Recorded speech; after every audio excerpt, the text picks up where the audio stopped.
चंद्रसेन राठौड़ को मारवाड़ का महाराणा प्रताप क्यों कहा जाता है? महाराणा प्रताप और चंद्रसेन राठौड़ के मध्य क्या संबंध थे? चलो खोलते हैं इतिहास के पन्नों को। चंद्रसेन राठौड़ का जन्म जुलाई 1541 ईस्वी को मारवाड़ में हुआ था। इनके पिताजी का नाम मालदेव राठौड़ था। वही मालदेव राठौड़ जिनके संग युद्ध करके शेरशाह सूरी ने कहा था, आज मुट्ठी भर बाजरे के लिए हिंदुस्तान का शेर खो देता। इनकी माताजी का नाम जाली स्वरूपी देवी था। इनके दो भाई उदय सिंह और राम सिंह थे। चंद्रसेन राठौड़ की कुल 11 पत्नियां थी। चंद्रसेन राठौड़ मालदेव के सबसे छोटे पुत्र थे, लेकिन वो बचपन से ही साहसी और पराक्रमी थे। इनके पराक्रम और साहस को देखकर मालदेव ने इनको अपना उत्तराधिकारी मान लिया था और मालदेव राठौड़ ने अपना उत्तराधिकारी चंद्रसेन राठौड़ को घोषित कर दिया।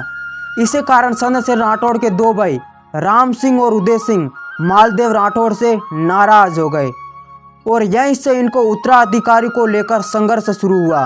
चंद्रसेन राठौड़ के गद्दी पर बैठते ही इन दोनों भाइयों ने विद्रोह कर दिया, लेकिन चंद्रसेन राठौड़ वीर और साहसी पुरुष थे। इन्होंने इन दोनों भाइयों के विद्रोह का दमन किया। कुछ समय बीत जाने के बाद मालदेव राठौड़ ने उदय सिंह को लोहावट की जागीर प्रदान की और राम सिंह को सोजन नाडोल पाली की जागीर प्रदान की। फिर भी उदय सिंह और राम सिंह चंद्रसेन राठौड़ से बदला लेने का अवसर देखते रहे।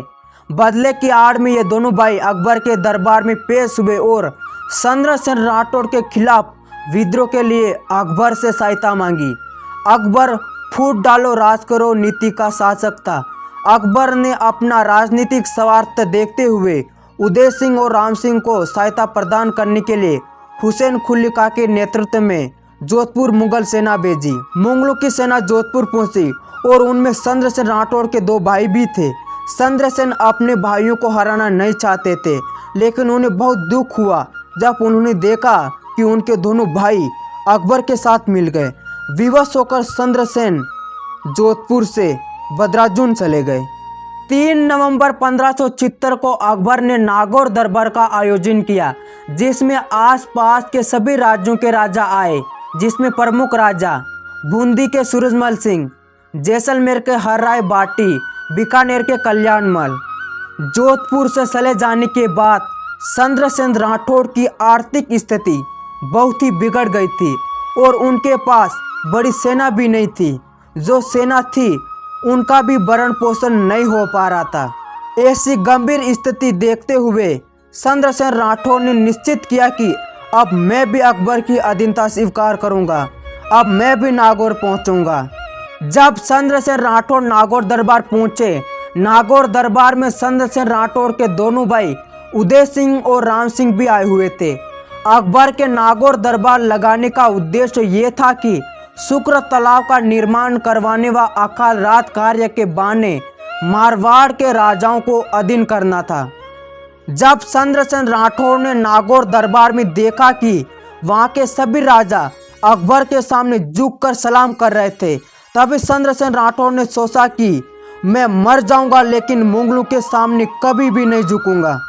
और तो और चंद्रसेन राठौड़ को अन्य राजाओं की तरह नागौर दरबार में उचित सम्मान भी नहीं मिल पा रहा था। चंद्रसेन राठौड़ का मन बहुत दुखी हुआ और वो बीच दरबार से ही वापस नागौर से बदराजुन चले गए। चंद्रसेन राठौड़ नागौर दरबार में बिना अधीनता स्वीकार किए चले गए थे, जिससे अकबर आंख बबूला हो गया। जब अकबर को पता चला कि चंद्रसेन राठौड़ बदराजुन में और उनकी आर्थिक स्थिति भी बहुत खराब है और उनके पास में सेना भी अधिक नहीं है, अकबर ने इसी मौके का फायदा उठाया और अपनी मुगल सेना को बदराजुन भेजा। मुगलों की सेना बदराजुन आई, लेकिन चंद्रसेन राठौड़ बदराजुन से सिवाना चले गए।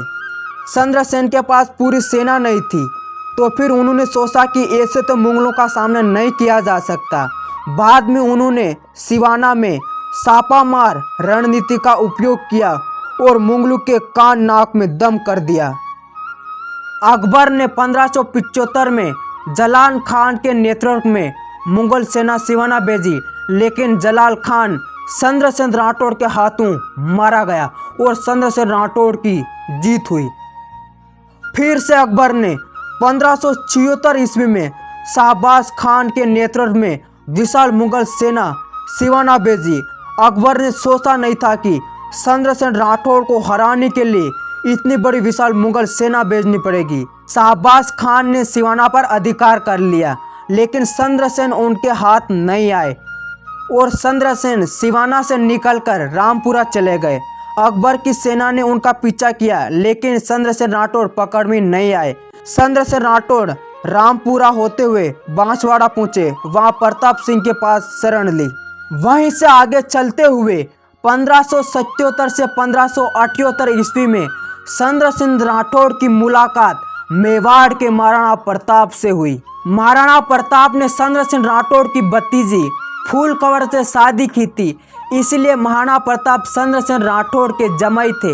ये रिश्ता था इनके बीच। चंद्रसेन राठौड़ को मारवाड़ का महाराणा प्रताप इसलिए कहा जाता है क्योंकि इन्होंने भी कभी भी अकबर की अधीनता स्वीकार नहीं की थी। पहाड़ी जीवन बिताया, लेकिन अपना स्वाभिमान जिंदा रखा, अपना जमीर जिंदा रखा, लेकिन कभी भी मुगलों के सामने अपना शीश नहीं झुकाया। महाराणा प्रताप की तरह ही वीर थे। चंद्रसेन राठौड़ और महाराणा प्रताप के विचार एक जैसे ही थे, यहाँ तक कि महाराणा प्रताप चंद्रसेन राठौड़ के प्रेरणा स्रोत भी रहे हैं। इसीलिए चंद्रसेन राठौड़ को मारवाड़ का महाराणा प्रताप कहा जाता है। सोजत, जहाँ पर चंद्रसेन राठौड़ का भतीजा कल्ला राठौड़ शासन कर रहा था।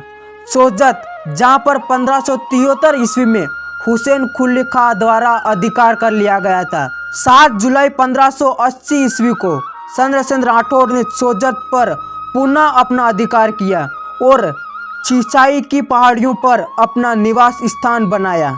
चिचाई की पहाड़ियों में निवास कर रहे चंद्रसेन राठौड़ की 11 जनवरी 1581 को मृत्यु हो गई।